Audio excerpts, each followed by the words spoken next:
Hello mga kababayan, sa mga kababayan ko diri sa Cebu, sa Visayas. Please po is mag-amping kita diri kay tungod is update karong adlaw is bagyo maabot sa atong lugar diri sa Visayas.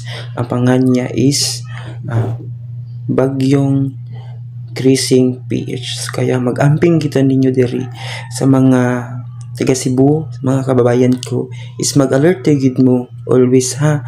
Dapat po is mag-alert mo, then mag-backwit mo sa mga matataas na lugar or sa mga eskwelahan kay tungod manggod diri sa Cebu is merong mga mabababa na lugar na kusog magbaha. Kaya sa mga importante na itong mga documents po is kailangan po natin i-save para po i-save po siya. Then mga mahal na to sa buhay, mga anak po is at i-save din natin para maligtas po siya. Thank you so much.